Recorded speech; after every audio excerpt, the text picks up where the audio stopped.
What would happen if South Korea gets dragged into a war between the US and Iran? It hasn't happened yet, but the US has often asked Korea to send troops in the past. Today, we will talk about the 5 worst case scenarios South Korea could face if this request becomes real. The military tension between the US and Iran is still very high. Recently, there were attacks between Israel and Iran. In this situation, since the past Trump administration, the US has asked allies to help protect the Strait of Hormuz. This is the heart of global oil shipping. But the moment we accept this request, South Korea could fall into terrible danger. This is not just about sending soldiers far away, from losing our young soldiers to cutting off our economy's lifeline. 5 dangerous scenarios could shake the world nation. In fact, many citizens are already worried. They fear we might get pulled into an international conflict and put our soldiers at risk. Today, we will look deeply into exactly what dangers await us and what the facts are.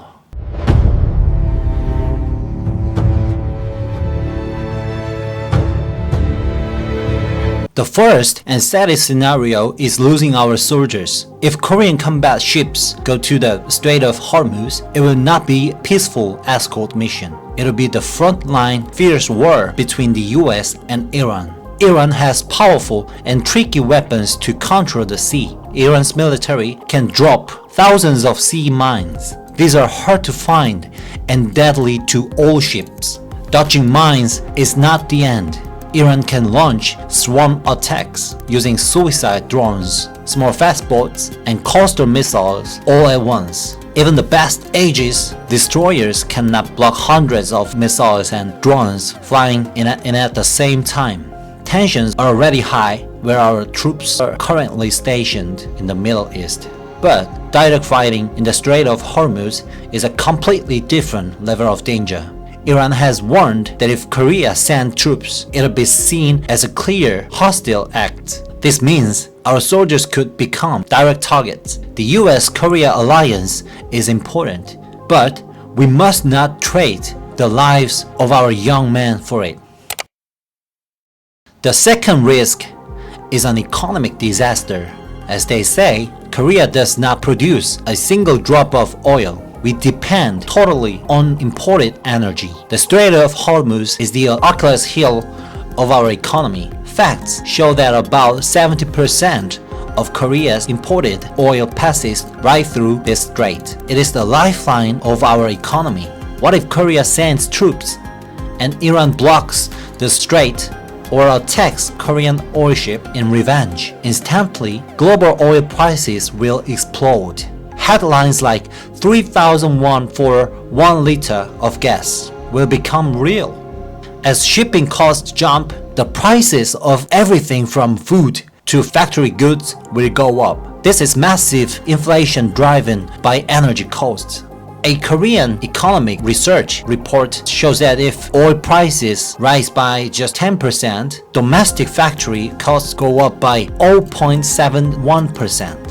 The chemical and oil industries will be hit the hardest, with costs jumping over 6%. Factories might stop and export routes could be blocked, leading to massive job losses. Releasing emergency oil is only a short-term fix. In the end, the military choice could paralyze our entire economy.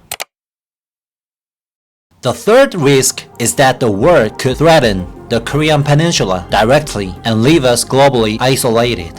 Sending troops tells Iran that Korea is now an enemy fighting for the US. Iran has sent strong warnings about this in the past.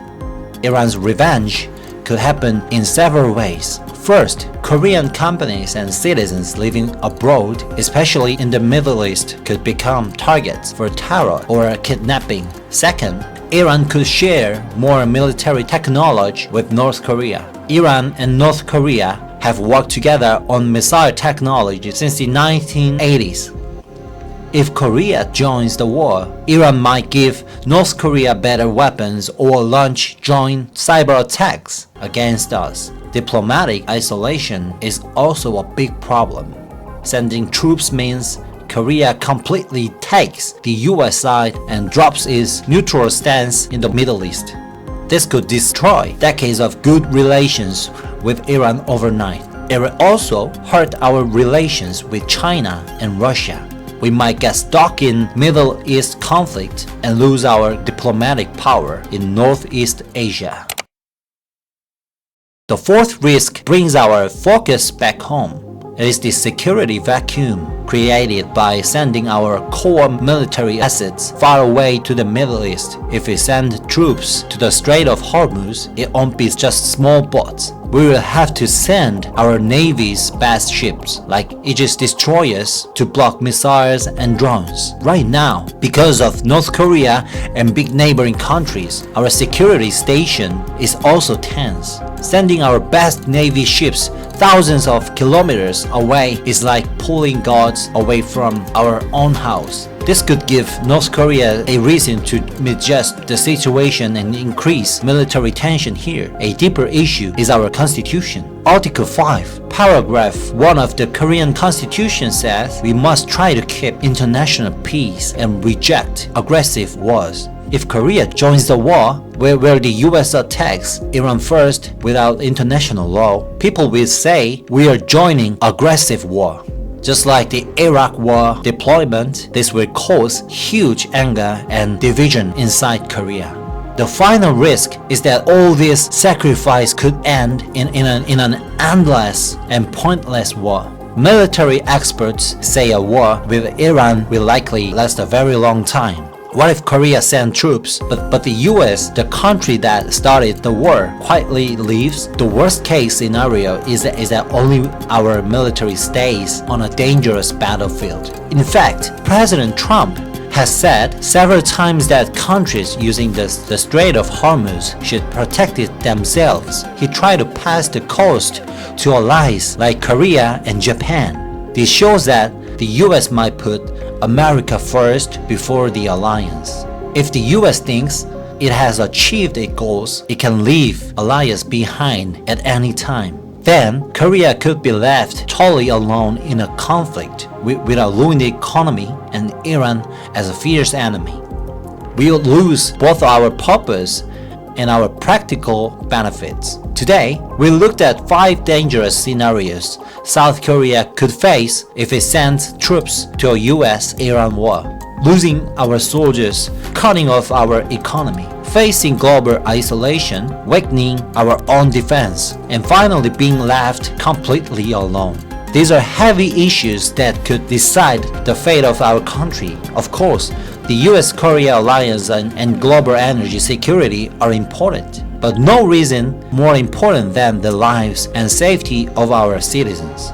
Before making any decisions, the government must carefully check these worst-case scenarios and prepare for everything. Also, this choice must be made clearly and with the agreement of the people. We need your continuous attention on this very important issue. If you found today's video helpful, please subscribe, like, and turn on notification. We'll return with more deep analysis. Thank you.